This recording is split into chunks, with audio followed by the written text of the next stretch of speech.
In the name of the Father, and of the Son, and of the Holy Spirit. Amen. The central character of the first Easter day is undoubtedly Mary Magdalene. This is true of all the Gospels, but especially so of John.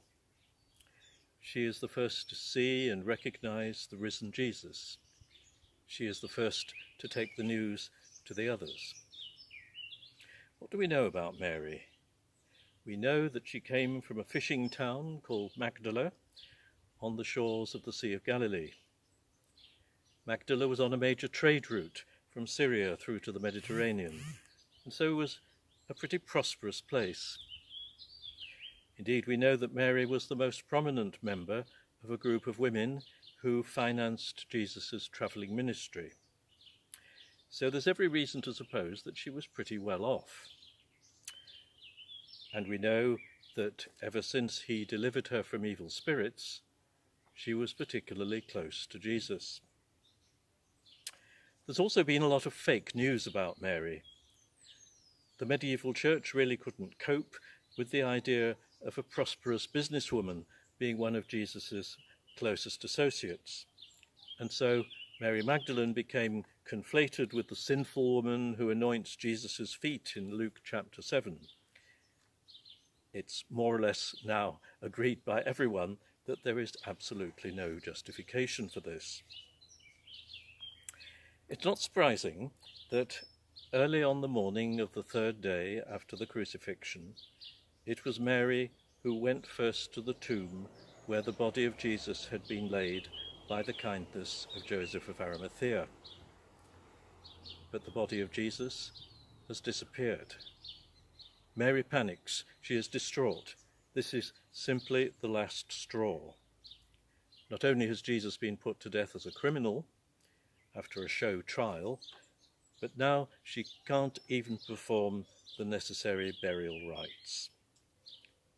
Mary Magdalene must be especially close to the deep grief of all those who today, in this time of confinement, are prevented from honouring their dead in the right and proper way. Mary is in such a state that when she bumps into Jesus in the garden, she doesn't even realise that it is Jesus. It's not until Jesus pronounces her name, Mary, that she sees who it is.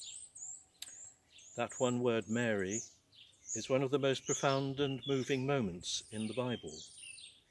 It reminds us of the words in Isaiah, "I have called you by name, you are mine."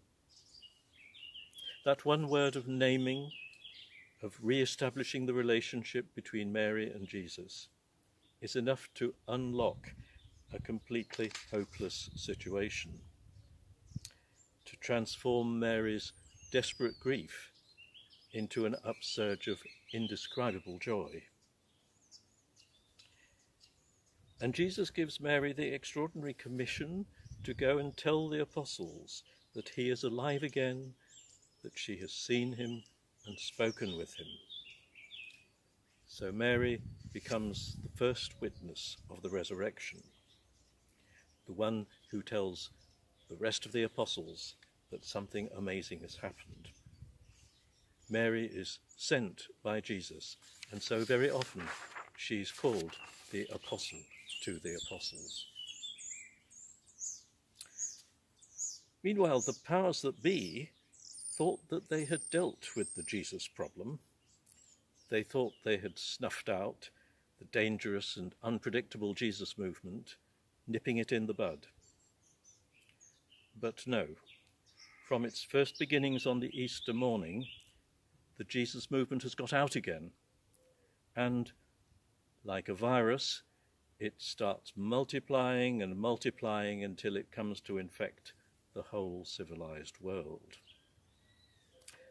The authorities tried to stop it, for example, by putting out the fiction, fake news again, about Jesus' followers having stolen the body and invented the idea that he had come back to life.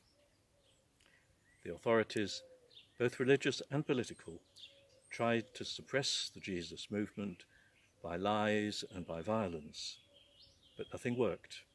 It just went on growing. And we are the carriers of the Jesus virus today.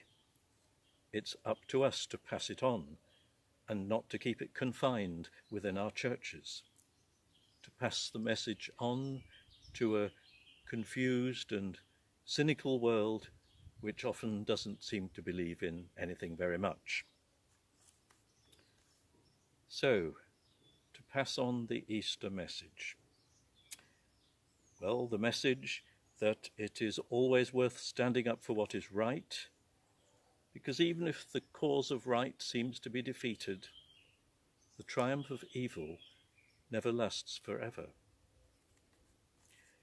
Passing on the Easter message that even when all hope seems to be lost, you might think of Syria, Yemen, and far too many other places, hope has an uncanny way of springing up again, even in the midst of terrible suffering.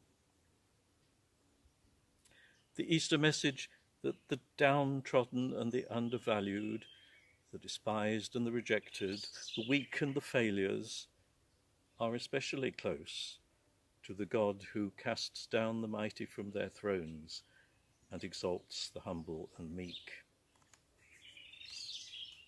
The Easter message that God knows us all by name, and that however insignificant we may feel ourselves to be in the eyes of the world, and however much we may feel we have let God down, he goes on loving each one of us, even to the extent of dying for us.